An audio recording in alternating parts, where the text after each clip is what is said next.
Bienvenidos a los nuevos agregados al grupo.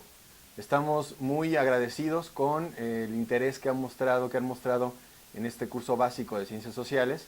Como ya dijimos, es un curso que consta de 2 ejes principales, 8 capítulos de Historia Universal, 8 capítulos de Historia de México, pero lo más importante es que en Escritura Internacional queremos poder comprender las causas y los hechos históricos para poder evitar la memorización, ¿no? Hay muchas formas que tenemos para poder aprender el nuevo conocimiento o recordar lo que estudiamos.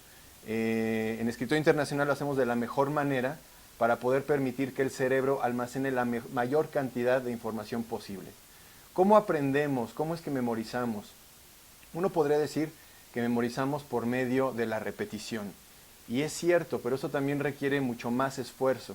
Una forma más natural de poder memorizar las cosas es haciendo asociaciones entre ellas, ¿no? Entre el conocimiento.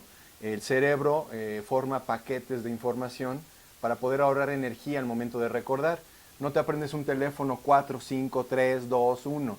Te aprendes 24, 36, 4000, ¿no? El cerebro hace paquetes de esta manera, es como funciona. En el caso de la historia, por lo regular, nosotros aprendemos la historia fragmentada. No hay un orden lógico, ¿no? Una cronología que pueda vincular un hecho con el otro. Entonces estudiamos elementos aislados, eventos aislados, que tienden a ser olvidados mucho más fácilmente, ¿no? Es fundamental que tengamos una estructura, un orden con respecto a esos conocimientos, porque conforme esos conocimientos se van adhiriendo a conocimientos previos, van teniendo mayor posibilidad de ser recordados en el futuro. Entonces es muy importante que hagamos vínculos. El cerebro funciona de esa manera. Si queremos aprender algo, hay que vincularlo con el conocimiento previo y de esa manera tenemos pues mayor posibilidad de recordarlos. Me voy a permitir hacer un ejercicio con ustedes para demostrar la importancia de estas conexiones que debe haber entre los conocimientos, ¿no? Vamos a requerir una pequeña hoja de papel y una pluma para que puedan anotar. Y les voy a pedir que observen la siguiente lámina por unos segundos y traten de memorizar el símbolo correspondiente con el número.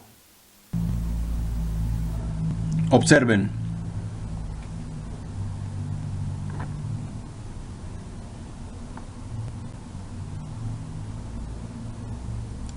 Ahora anoten el número, el número que les voy a dar, anótenlo con los símbolos correspondientes. Y marquen sus errores.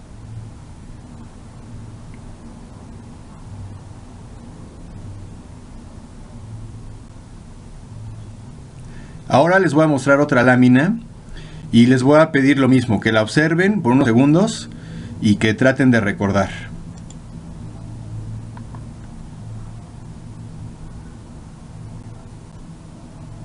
¿Se dieron cuenta?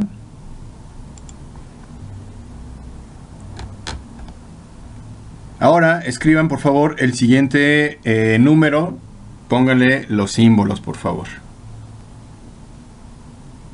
Y anoten también sus errores.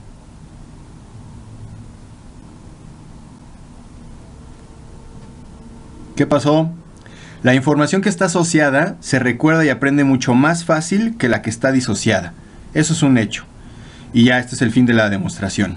Si quieres, por ejemplo, aprender lo que fue la Revolución Francesa sin asociarlo con el contexto histórico, con el contexto temporal, cultural, con los acontecimientos paralelos que sucedieron en otros países, con los acontecimientos previos e incluso con los acontecimientos futuros, pues no vas a estar haciendo sino un ejercicio memorístico que te va a costar más esfuerzo que si comprendieras realmente la historia, ¿no? Por ejemplo, en este caso, ¿no? Para recordar esta fecha, la de la Revolución Francesa, es muy sencillo, es una secuencia de números, 7, 8, 9, ya solo le agregas el 1 y ya tienes 1789. ¿Por qué fue tan importante la Revolución Francesa? Bueno, porque también en este año, a partir de este momento, se empieza a tomar en cuenta la edad contemporánea, ¿no? De aquí y en adelante es la edad contemporánea. Anteriormente a esto fue la edad moderna. Recuerden que las características de la edad moderna fueron, en primer lugar, el uso del pensamiento racional, en contra del pensamiento que le daba más valor a la fe de la época de la Edad Media, ¿no? En la época moderna se usa la razón y por lo tanto se desarrollan escuelas de pensamiento de tipo liberal. El liberalismo tenía que ver con el poder aprender los conceptos de la información, la ciencia, por ejemplo, todo ese tipo de cuestiones que van a venir un poco más adelante. Y el liberalismo también se enfrentaba a un sistema de gobierno que imperaba en la época, estoy hablando de Europa, que era la monarquía, ¿no? Donde solamente el rey gobierna, nadie más puede gobernar. Entonces, el uso de la razón, la crítica al sistema monárquico, el liberalismo, también va a dar como consecuencia, lo dijimos, la ciencia. Y la ciencia, como consecuencia, va a traer los inventos. ¿Qué inventos? Pues, por ejemplo, la máquina de vapor, ¿no? Todos estos inventos que favorecieron la producción en serie y con ello, pues, el desarrollo de la revolución industrial, ¿no? Como ya lo conocen. Ahora, sabemos que en la revolución industrial había una clase social, un grupo de personas que fueron los más favorecidos, que fueron los burgueses, ¿no? La burguesía tenía poder económico, pero no tenía poder político. Entonces lo que querían los burgueses era poder acceder al poder político que manipulaba o que tenía bajo su dominio la monarquía de forma absoluta. La monarquía no lo permitía porque pues, los burgueses eran personas que no tenían el linaje, ¿no? Real, no eran de sangre azul. Ya lo habíamos dicho en algún otro video. La burguesía es quien fomenta, es quien desarrolla sobre todo lo que habíamos hablado en un principio, la Revolución Francesa, ¿no? La Revolución Francesa que buscaba pues un sistema político conocido como la República en contra del sistema monárquico. ¿Qué es la República? Bueno, cuando el gobierno se divide en 3 poderes, ejecutivo, legislativo y judicial. Es lo que se buscaba en la época de la Revolución Francesa. Por eso es que se dio toda esta cuestión. Paralelamente a esto, en Estados Unidos, por ejemplo, en Estados Unidos había un sujeto que había sido presidente. Estados Unidos acababa de vivir también su independencia pocos años antes. George Washington era presidente y también aquí en Estados Unidos va a ser importante todo este movimiento liberal, porque ahí en Estados Unidos, posteriormente en Francia y después nuevamente en el resto de América, se va a desarrollar el concepto de los derechos humanos. Bueno, esto a raíz de la Revolución Francesa, ¿no? Un poco tiempo después, este sujeto, Napoleón Bonaparte, que era liberal, pues lo que va a buscar es dominar, ¿no? Es un momento imperialista por parte de Francia, y Napoleón va a buscar dominar, ser el emperador de toda Europa. Y además, siendo liberal, pues evidentemente se iba a enemistar de forma automática con los gobiernos monárquicos de la época, ¿no? Con las monarquías que estaban ya definidas en esta época, España, por ejemplo. Y entonces se van a unir varias monarquías para poder enfrentar a Napoleón. Van a unirse en una organización que se llamó la Santa Alianza, que es el grupo de monarquías conservadoras en contra del liberal de Napoleón. Y va a haber una serie de batallas, de enfrentamientos entre estos estados en Europa. España ya dijimos, por ejemplo.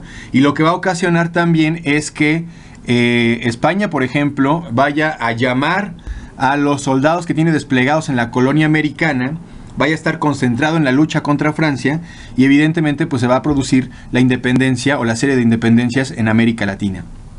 Gracias precisamente a la exportación de este pensamiento liberal que viene hasta acá. Y bueno, llega a América un poquitos años después. Vean los años, 1789. Y cuando fue la primera independencia de América Latina, fue la de Haití en 1804. ¿Cuándo fue la de México? 1810, apenas 21 años después de todo este movimiento, ¿no? Entonces, con base en esas características, vamos a poder entender un poco mejor, ¿no? La secuencia. Este ejemplo muestra la secuencia de personajes asociados entre sí, de hechos asociados entre sí, y cómo tienen estos varios elementos, tienen sentido porque están... así es más sencillo comprender las causas de las guerras, ¿no? Comprendiendo todo este desarrollo, la influencia que tienen las filosofías, las causas de los conflictos internacionales, ¿no? Los pensamientos. El liberalismo, por ejemplo, dijimos que el liberalismo europeo se exportó a América e influyó para que se movilizaran todos los grupos liberales que luchaban a favor de las independencias, ¿no? De ahí también viene el concepto de la democracia en América, por ejemplo. Si a todo esto además le añades nuestra categoría de colores para identificar las palabras, la información que el cerebro ya va reconociendo, y además las imágenes que simplifican las explicaciones que pudiéramos tener, y además le añades que el video lo puedes ver una y otra y repetir las veces que requieras, ya tienes una herramienta importante para conocer la historia, ¿no? Esta es la forma en la que vamos a ir conectando el conocimiento. Vamos a ir adhiriendo capas y capas de conexiones de conocimiento para hacer más sólido el aprendizaje. Si te gustó, si te interesa, quédate por aquí. Esta semana voy a estar subiendo el programa de estudios de Historia Universal y el programa de estudios de Historia de México para que veas todos los temas que vamos a tocar. Y en cuanto tenga confirmada la fecha de lanzamiento y el costo del curso, también lo voy a anunciar. Pero ya es pronto, es cuestión de un par de semanas. Te agradezco la atención y ya sabes, nos vemos en el futuro.